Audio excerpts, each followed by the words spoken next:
नमस्ते।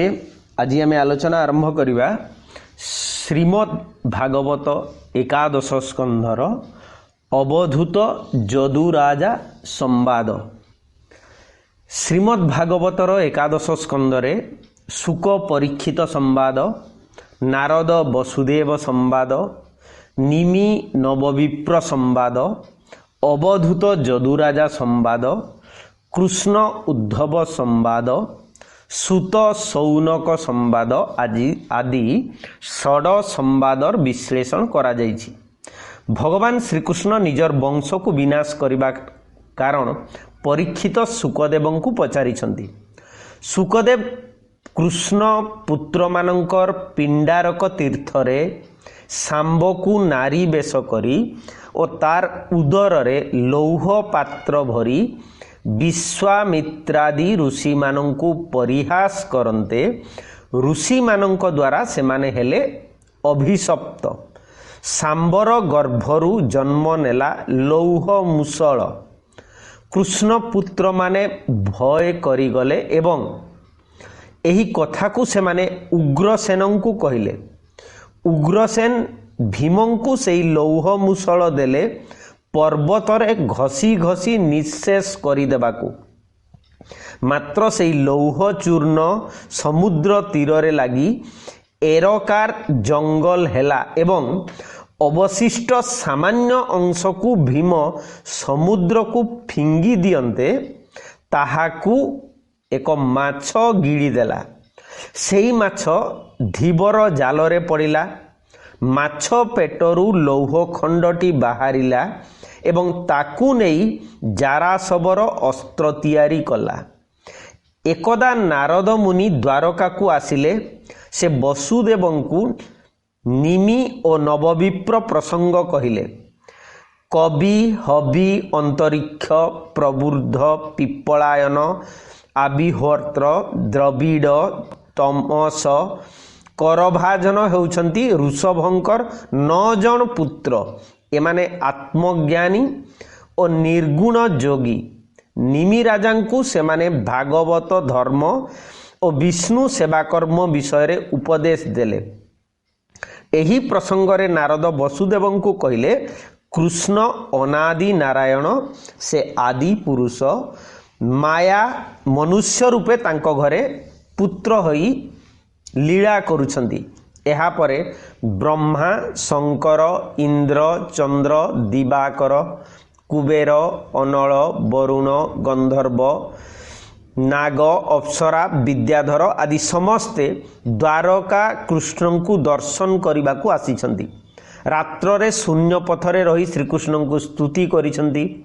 से माने श्रीकृष्ण को चेतई देइछंती जे से मर्त्य जन्म होई धरणी भार निवारण करिछंती। तांकर बयस 125 वर्ष हेलाणी। एणिकी से वैकुंठ को चली आसीबा उचित। श्रीकृष्ण देवता मानकर स्तुति शुणी सेमानंकु कहिले जे आउ मात्र 7 दिन मध्यरे से वैकुंठ को प्रत्यावर्तन करिवे। तांकर जदुवंश बड़ उत्सृंखल हेलेणी। से निजे सेमानंकु विनाश करी धरणी को संकट मुक्त करिवे। तत्परे से निज स्थान को चली जिवे। एथर श्रीकृष्णंकर निर्देश क्रमे द्वारकारु ज्ञानी पंडित और धर्मप्राण व्यक्ति माने प्रभास तीर्थ को चली गले। उद्धव किंतु श्रीकृष्णंकर परम मंगल कारण अभय पाद पद्म को आश्रा कले। श्रीकृष्ण उद्धव को कली जुगर आगमन एवं नाना वित्पात प्रसंगरे सूचना देई अवधूत और जदुराजा विषयर अवतारणा करिछंती। अष्टम अध्याय। श्री भगवान उवाच जदा तथमां महाभाग तर्चिकीर्षितमेव मे ब्रह्मा भव लोकोपाला सर्वांशमेभिकांक्षिण मया निष्पादितं ह्यत्र देव कार्यमशेषतः जदर्थमवतीर्ण अहं मेषन ब्रह्मणार्थित कूलं वैशाफनिर्दग्धं नक्षत्र अनिविग्रहात् समुद्र सप्तमोहनतां पुरींच प्लावयिष्यति जहेर्बायं मायतोक्ता लोकेऽहं नष्टमंगल भविष्यत् चिरात् साधो कलिनापि निराकृत न वस्त्यवं त्वमैवहे मया त्यक्ते महीतले जनो धर्म रुचिभद्र भविष्यति कलौजुगे त्वन्तु सर्वं परित्यज्य स्नेहं स्वजनं बन्धुषु मख्यावेश्य मनः सम्यक् समदृग् विचरस्वं गा। तार ओडिया रूपांतर अनुकृति जगन्नाथ दासଙ୍କ भाषारे एहीपरि हेछि हसी कहंती वासुदेव सुन हे भकत उद्धव हेतु कारण तुही जानी जेते कहिलु परिमाणी ब्रह्मा शंकर आदि देवे मोर निकटे आसी एवे अनेक स्तुति कले पासे वैकुंठ गमन विश्वासे मुएबे देव कार्य करी अबनी भार अपहरी आउत प्रयोजन नहीं निज भुवने जीवी मुहि ब्रह्मा वचन इष्ट मोर एणु मनुष्य अवतार तुएबे सुन मविश्वासे आजहु शपथ दिवसे एजे मोहर जदु वंश घर कंदले जीवे नाश शपथ दिन रात्र काले प्रचंड समुद्र उल्लले ए जदु पुरी सिंधु जड़े बुड़ी पड़िब रसा तले मोर निवास मात्र थिब जड़े द्वारका नाश जीव मुपुणी जीवी निज पुरी मही दिशिब हत सिरी लोके होइबे खल बल नासिबे भुवन मंडल सुनी मोहर तनु त्याग घोर गहन कली जुग ब्रह्मांड मध्य बले पशी भूमि गगने तेज राशि हरिब सर्व जंतु मन तुएबे सुन मवचन दंडेन रह मोर संगे अरण्ये पश जाई बेगे ए घोर कली जुग गति लोके होइबे दुष्टमति हिंसा बहिबे एके एके सर्वे मजिबे दुखे सुखे अगम्ये करिबे गमन निंदिबे निगम वचन एणु होइबे अल्पायुष पापे सकले जीवे नाश तुएबे छाड़ सुत चित्त दारा सेवक प्रेम चित्त सकल कर्म दूर करी मोर चरण चित्ते धरी पृथ्वी करी पर्यटन असत्य देख त्रिभुवन दृष्टि श्रवण वाक्य मने जेते विचार अवधाने ए सर्व मायार संचार एणे विश्वास तू न कर विविध मते चित्त भ्रमे अंध जेसने घर तमे संसार भेद बुद्धि करे दश अदश नविचारे अकर्म कर्म बलि मणे विकर्म विधि विचारणे एणु मनई गुण दोष भेद व्यवहारे बुद्धि भ्रंश वेद वचन एही मते कर्मानुसारे निज पथे नियत कर्म न करई विकर्म दश गुण बही निषेध कर्म बलि तारे जेणु पड़ई ए संसारे एहाकु सुमने विचारी चंचल चित्त स्थिर करी सर्व इंद्रिय मन रुंधी नियत कर्मे देई बुद्धि आत्मा को देख सर्वमये विवेक सुज्ञान उदये समाधि बसी जगत ध्याने आत्मा को देख आत्मा ज्ञाने एणे संतोष मने रह खंडी को सकल संदेह जार हृदये 10 गुण भेदन करे उच्चारण सकल समान देखई विधि निषेध तार नाही बालक बालिका संगते अज्ञाने खेळंती जेमंते बाल स्वभाव गुण बही संग असंग न जानई वितर्क ज्ञानी सेही मते क्रीड़ा करई ए जगते सकल देखई समान एणु न करे वस्तु ज्ञान तु एबे सर्व प्राणी हिते निरते थाओ शांति चित्ते निरते ज्ञाने देई मन निश्चल रख तुही संसार देख मसरूपे जन्म नहिबु भवकूपे। उद्धवंक ठारू समस्त कथा शुणी भगवान श्रीकृष्ण तांकु बुझाइले से ब्रह्मांकर वचन अनुसारे मर्त्यरे अवतार ग्रहण करिथिले। एबे तांकर मर्त्य लीला शेष होई आसिला। आजि ठारू 7 दिन परे से यदुवंश को ध्वंस करी द्वारका को समुद्र रे बुड़ाई देई वैकुंठ को चली जिवे। से निज पुर को चली जिबा परे पृथ्वी हेब श्रीहीना। कली जुग आगमन करिबो लोके हेबे खलबल अदुष्टमती हिंसा सेमानंकु ग्रास करिबो समस्ते अगम्य गमन करिवे वेद वचन को निंदा करिवे तेणु सेमाने हेबे अल्पायु पाप हेतु सेमाने नाश जीवे। तेणु सुत वित्त दारा सेवक प्रेम चित्त ये सब त्याग करी भगवानंकर पादपद्म को आश्रा करिबा उचित। एही विराट पृथ्वी ही असत्य त्रिभुवन ही असत्य सबु किछि माया याकु विश्वास करिबा अनुचित।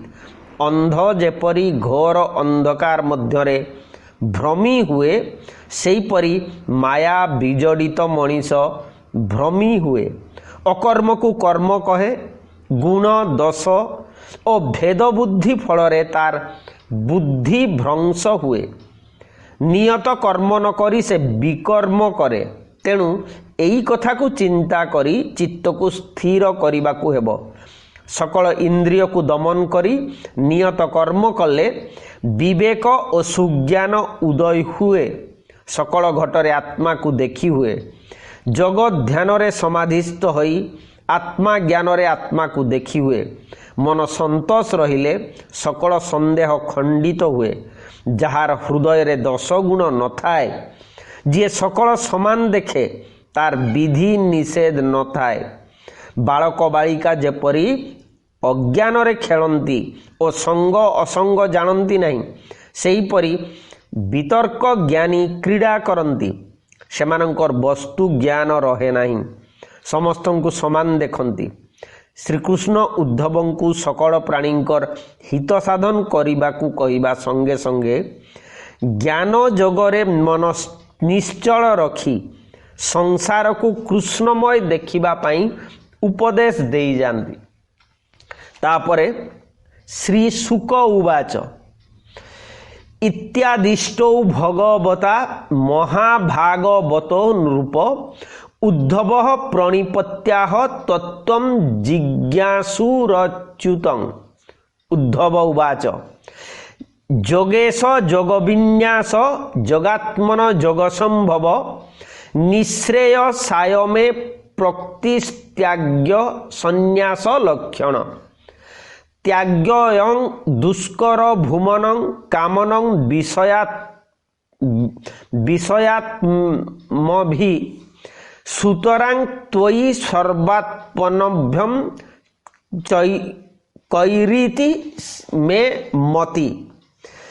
एमंत कृष्णर वचन शुणी उद्धव खेद मन प्रणाम करी कृष्ण पादे कहई शोक गद गदे हे महायोगी जोगेश्वर दुर्लभ वचन तुम्भर नपस्ये मोहर हृदये नलिनी दले जल प्राये तुम्भे कहिल त्याग गुण जे धर्मे संन्यास लक्षण कर्म जड़ित मोर मने सर्वदा विषय चिंतने तर भकति नाही चित्ते मन को चिन्हिबी केमंते तर स्मरण जार दूरे कि रूपे त्याग ता संसारे जे अछि तोहर चरणे मुहि पुछई दासपणे मुमूढ़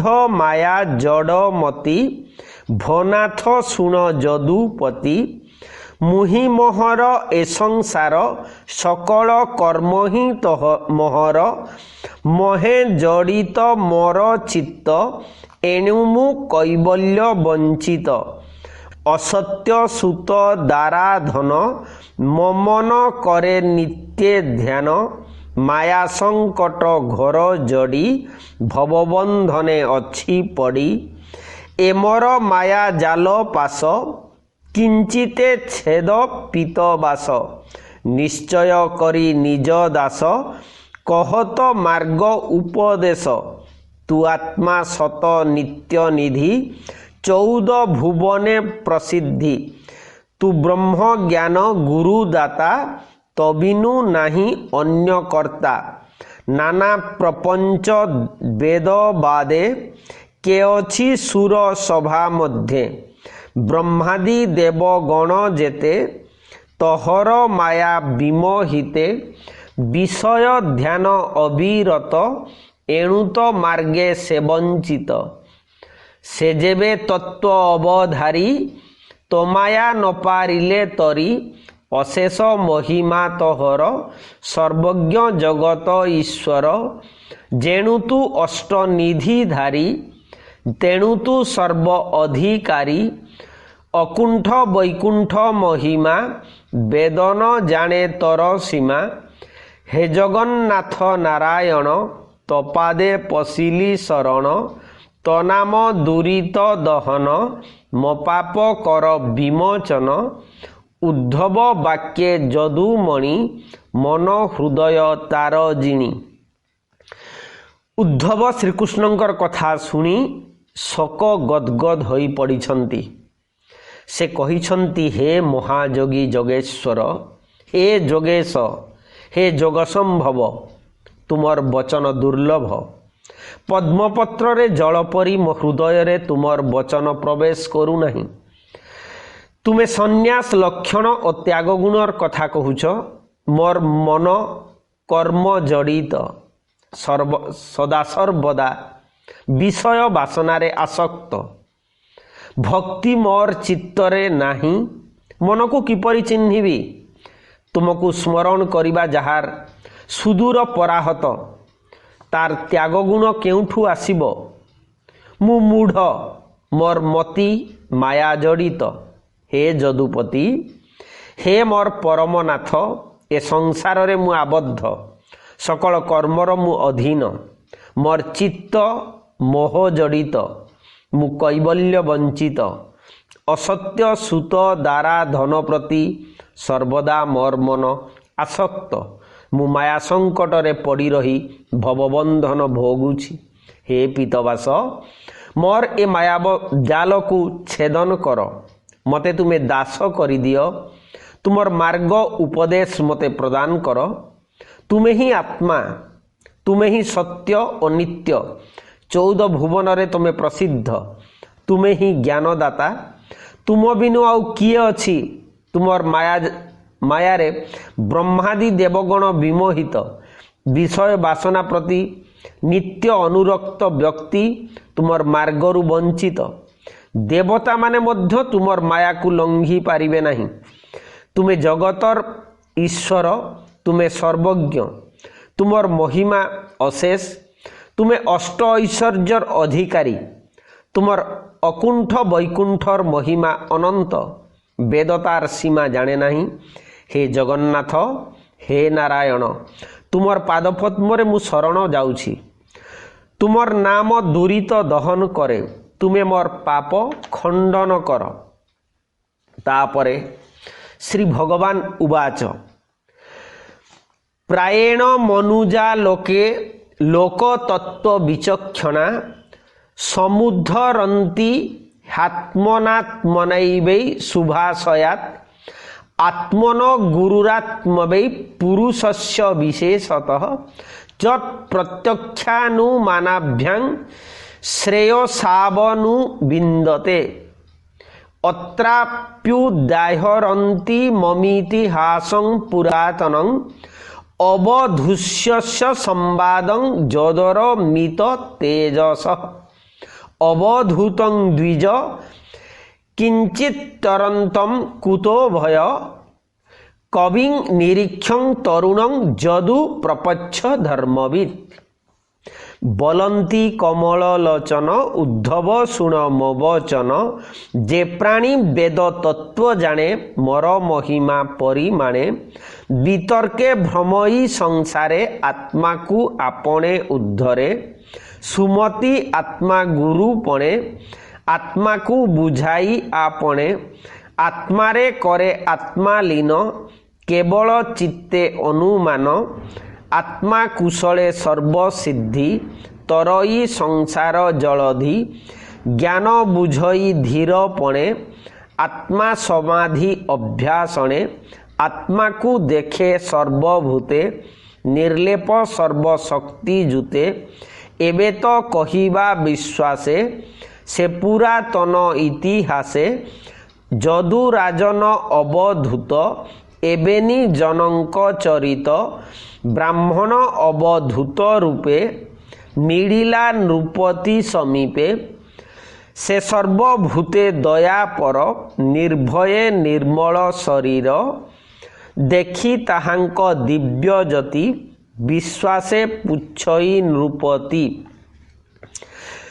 पद्मनयन भगवान श्रीकृष्ण कहिले हे उद्धव जो प्राणी वेदतत्व जाने से ही केवल मोर महिमा जाने से वितर्क ज्ञान रे ए संसार भ्रमण करे आत्मा को से निजे ही उद्धार करे सुमति आत्मा ही गुरु रूपे आत्मा को बुझाए आत्मा रे से आत्मा को लीन करे आत्मा कुशल हेले सर्वसिद्धि हुए एई संसार बारिधि को अतिक्रम करी हुए आत्मा समाधि लाभ करी ज्ञान को बुझे से सकल भूतरे आत्मा को देखे जदु राजा को अवधूत यही कथा कहिले ब्राह्मण रूपरे अवधूत जदु राजा निकटरे उपस्थित से सकल भूत प्रति दयाशील से निर्भय निर्मल शरीर तांकर दिव्य ज्योति रूप को देखी जदु राजा तांको प्रश्न कले श्री जदुरुवाच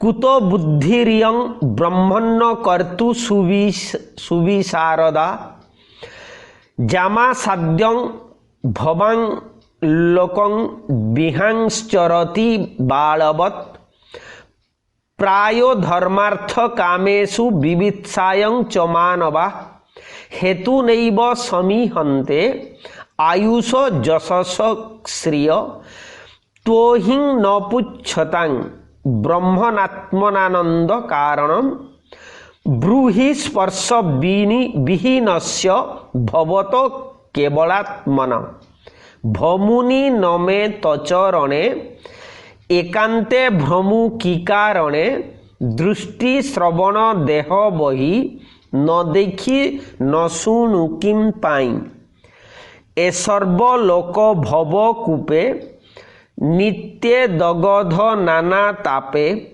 एहांक मध्य तुझे थाई साधु सुंदर देह बही किंपा संसार ताप तते नबाधे संदेह म चित्ते जेमंते गंगा जले हस्ती अंगकु नला गेत पति सेही प्रकारे तर देह स्पर्श विहीन किंपा कह एथे केवल प्रयोजन सुनी आनंद हेउ मन राजा बचने अवधूत खणे होइले स्तंभीभूत राजार मुख चाही धीरे बलंती बचन गंभीरे जदु राजा कहउचंदी हे मुनि तमर चरण रे मु प्रणाम करूछि तमे केउ कारणरू एकाकी बुलुछ तमर दृष्टि अच्छी, श्रवण अच्छी, देह अच्छी,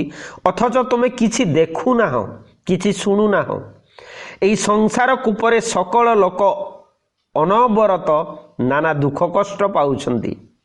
एमानंक मध्यरे तुमे अवस्थान करी किपरि साधु सुंदर देह धारण करिछ। संसारर दुख ताप तुमको स्पर्श करू नहीं किपरि।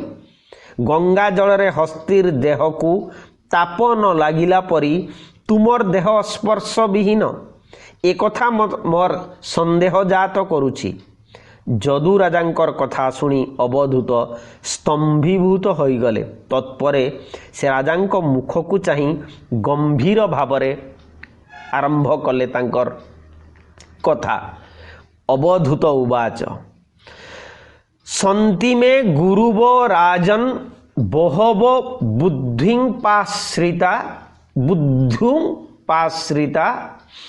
जत बुद्धि मुपादाय मुक्तोटामिहता शृणु पृथिवी वायुराकाश मापग्निश्चंद्रमा रवि कपत जगर सिंधु पतंग मधुकृत गज मधु हारिणे मीनः पिंगला कुररोर्भक कुमारी सरकुर सर्प ऊर्णनाभि सपेश कृत एते में गुरुव राजा चतुर्विंशतिराश्रित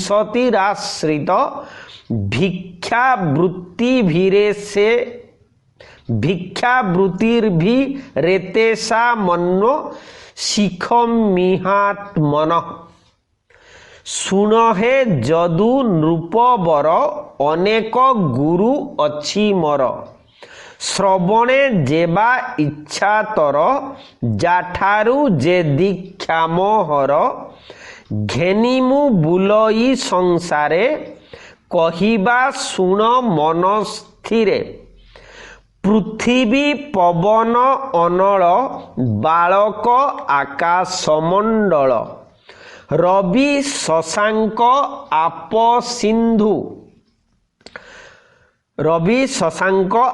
सिंधु कुंजर सर्व पुष्पबंधु कपत पक्षी गुरु मर पतंग सर्प अजगर मीन पिंगला बेश्या नारी कुररी ब्राह्मण कुमारी हरिण ऊर्ण नाभि भरी सरकारक मधुहारी ए आदि कीट पेशकृत 24 गुरु एही मत मुकरी अछि गुरु एते सुनह राजा तोष चित्ते जाहार जहु से जेबा दीक्षा मुहि पाइली गुरु दीक्षा ताहामु तोहर सम्मुखे सुन कहिबी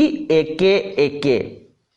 एहा परे जदु राजा को अवधूत कहउछंती हे जदु राजन मोर अनेक गुरु अछंती जदि तुमर सुनिबाकू इच्छा अछि तेबे मु काहाठारु केउ दीक्षा नहीं ए संसार रे अविचलित भावरे बुलुची सुन। पृथ्वी पवन अनल बालक आकाश रवि चंद्र जल समुद्र हस्ती मधुप कपत पतंग सर्प अजगर मीन पिंगला कुरर ब्राह्मण कुमारी कीट पेशकारी हरिण ऊर्णनाभि सरकारक ओ मधुहारी आदि होउछंती मोर 24 गुरु जेउ मानंक ठारू मु जेउ दीक्षा ग्रहण करिछि ताहा तुमको कहूछि। एवं सेही क्रम रे से आरंभ करिछंती प्रथम पृथ्वी गुरु। एई पृथ्वी गुरु प्रसंग रे कहिबा पई जाई कि से कहउछंती ए जीव आत्मा पर बेसे अदृष्ट कारण विश्वासे दुख पीड़ित कर्म फले ସଂସାରେ ଜନ୍ମ ଅବହେଳେ କର୍ମ ଆଦରି ସହେ ସୁଖ କେବେ ହେ ନୁହଇ ବିମୁଖ ଦୃଢ଼େନ ଛାଡ଼ି ନିଜ ପଥ ଚଞ୍ଚଳ ନ କରିବ ଚିତ୍ତ ଏଣୁ ମୁଁ ଦୁଃଖ ସୁଖ ବହି ଏହା ଶିଖିଲି ପୃଥ୍ୱୀ ତହିଁ କର୍ମ କଷଣ ସହି ଧୀରେ ଭ୍ରମଇ ସଂସାର ସାଗରେ ଧନ୍ୟ ଜୀବନ ଏ ଜଗତେ ଯେ ପ୍ରାଣ ଧରେ ପ୍ରାଣୀ ହିତେ ଧନ୍ୟ ଜୀବନ ଧନ୍ୟ ତାର ଦୁର୍ଲଭ କର୍ମ ଏବେ ଭାର ଏହା ମୁଁ ବୃକ୍ଷଙ୍କ ସ୍ଥାନେ ଶିଖିଲି ପର୍ବତ ଗହନେ। ଅବଧୂତ କହୁଛନ୍ତି ଯଦୁ ରାଜାଙ୍କୁ ଏଇ ପୃଥିବୀ ଗୁରୁ ପ୍ରସଙ୍ଗରେ ଯେ ମନୁଷ୍ୟ ଅଦୃଷ୍ଟ କାରଣରୁ କର୍ମଫଳ ଭୋଗ କରେ, ସଂସାରରେ ସେ ଭୂମିଷ୍ଠ ହୁଏ, ଜନ୍ମ ନିଏ। କର୍ମ ଆଦରି ଦୁଃଖ ସହିଲେ ମଧ୍ୟ ସେ କେବେ ବିମୁଖ ହୁଏ ନାହିଁ, ଚିତ୍ତକୁ ସେ ଚଞ୍ଚଳ କରେ ନାହିଁ, ସଧର୍ମରେ ସେ ଦୃଢ଼ ରହେ। କର୍ମ କଷଣ ସହି ଏ ସଂସାରରେ ଜୀବନ କଟାଏ, ସେହିପରି ଲୋକର ଜୀବନ ହୁଏ ଧନ୍ୟ, ତାର କର୍ମ ଦୁର୍ଲଭ। ହେ ଯଦୁରାଜନ, ଏହି କାରଣରୁ ମୁଁ ପୃଥିବୀକୁ ଗୁରୁ କଲି, ତାରି ଠାରୁ ଶିଖିଲି ଅବିଚଳ ଚିତ୍ତତା, ଏକନିଷ୍ଠତା ବା ସ୍ଥିରତା। ଏଣୁ ଏହି କାରଣରୁ ମୁଁ ପୃଥିବୀକୁ ଯେଉଁ ଗୁରୁ କଲି, ପ୍ରାଣୀର କଲ୍ୟାଣ ଯିଏ କରେ ତାର ଜୀବନ ହୁଏ ଧନ୍ୟ। ପର୍ବତ ଓ ବନାନୀରେ ବୃକ୍ଷଙ୍କ ଠାରୁ ମୁଁ ଏହି କଥା ଶିକ୍ଷା କଲି। ତେଣୁ ପୃଥିବୀ ହେଉଛନ୍ତି ଗୁରୁ, ଯିଏ ସୁଖ ଦୁଃଖକୁ ଅବିଚଳିତ ରହି ଜଗତର ମଙ୍ଗଳ ସାଧନ ପାଇଁ ନିଜର କକ୍ଷପଥକୁ ଛାଡ଼ି ନ ଦେଇ ଅବିଚଳ ନିରବଚ୍ଛିନ୍ନ ଭାବରେ କେବଳ କର୍ମ କରିଚାଲିଛି ପ୍ରାଣୀର ହିତ ପାଇଁ। ମନୁଷ୍ୟ ବା ଅବଧୂତ ପୃଥିବୀଙ୍କ ଠାରୁ ସେଇ କଥା ସେ ଶିଖୁଛନ୍ତି। ସେହିପରି ପବନ ଗୁରୁ ପ୍ରସଙ୍ଗରେ ପୁଣି ସେ କହୁଛନ୍ତି, କେବଳ ଦେହ ମାତ୍ର ଧରି ଇନ୍ଦ୍ରିୟ ତର୍ପଣ ନ କରି ଜ୍ଞାନ ଉଦ୍ଦେଶ୍ୟ ଶୁଦ୍ଧ ମନ ନ କରି ମାୟା ଜଡ଼ ଛନ୍ନ ନ ଘେନି ପର ଗୁଣ ଦୋଷ ଇନ୍ଦ୍ରିୟ ଭୋଗ ସୁଖ ଲେଶ ଅସତ୍ୟ ଭୋଗ ଯେବେ ଥିବ ସର୍ବଥା ତାହା ନ କରିବ। ଦେଖ ପବନ ଏ ଶରୀରେ ଏ ଦେହୁ ସର୍ବଗନ୍ଧ ହରେ ଏଣୁ ସକଳ ଦେବେ ଥାଇ ଉଦାସୀ ଉଦାସୀ ଜନ ପ୍ରାୟ ହୋଇ କାହାରି ସଙ୍ଗେ ସଙ୍ଗ ନୁହେଁ ସମେ ବସଇ ସର୍ବଦେହେ। ଏଣୁ ମୁଁ ପବନେ ବିଚାରି ଶିଖିଲି ଗୁରୁ ଶିକ୍ଷା କରି ଏଣୁ ପବନ ପ୍ରାୟ ହୋଇ ସଙ୍ଗତେ ଥାଇ ନମିଷଇ। ପବନଙ୍କ ଠାରୁ ଅବଧୂତ ଶିକ୍ଷା କଲେ ସମଭାବ ଓ ନିର୍ଲିପ୍ତ ଭାବ। ଦେହ ଧାରଣ କରି ଇନ୍ଦ୍ରିୟାସକ୍ତ ନହେଲେ ମନ ଶୁଦ୍ଧ ହୁଏ, ଜ୍ଞାନ ଲାଭ ହୁଏ। ପରର ଦୋଷଗୁଣ ବାଛିବା, ଅସତ୍ୟ ଭୋଗ କରିବା ସର୍ବଥା ବର୍ଜନୀୟ। ହେ ଯଦୁପତି, ଦେଖ ଏଇ ଶରୀରରେ ପବନ ବହୁଛି, ଦେହରୁ ସକଳ ଗନ୍ଧ ହରଣ କରି ନେଉଛି, କାହାରି ସହିତ ସେ ସଙ୍ଗୀ ହେଉନାହିଁ, କେଉଁଠି ସେ ଅଟକି ଯାଉନାହିଁ, କେଉଁଠି ସେ ଆବଦ୍ଧ ନୁହେଁ, ସର୍ବଦେହରେ ସେ ସମାନ ଭାବରେ ରହୁଛି। ଏଣୁ ମୁଁ ପବନକୁ ଗୁରୁ କଲି, ସଙ୍ଗ ମେଳରେ ଥାଇ ମଧ୍ୟ ମୁଁ କାହାରି ସହିତ ମିଶିଯାଏ ନାହିଁ। ତେଣୁ ପବନଙ୍କ ଠାରୁ ଏଇ ଅନାସକ୍ତି ବା ନିର୍ଲିପ୍ତତା, ଯଦି ଆମେ କହିବା ଡିଟାଚମେଣ୍ଟ, ଅବଧୂତ ଶିଖିଛନ୍ତି। आज एतिकी थाऊ आसंता काली आमे अवशिष्ट गुरु क्रम आकाश गुरु जल गुरु अग्नि गुरु प्रथम क्षी तप तेज मरुद व्यायाम यही माने क्रम पर आमे जीव गुरु आरंभ रे आमे कहिचे जे वस्तु गुरु जीव गुरु सब अछंती सेही क्रम रे आमे आकाश गुरुंक ठारू आसंता काली आरंभ करिबा। फीडबैक रे कमेंट रे जहाँ चाहिए लिखिए। नमस्ते, धन्यवाद।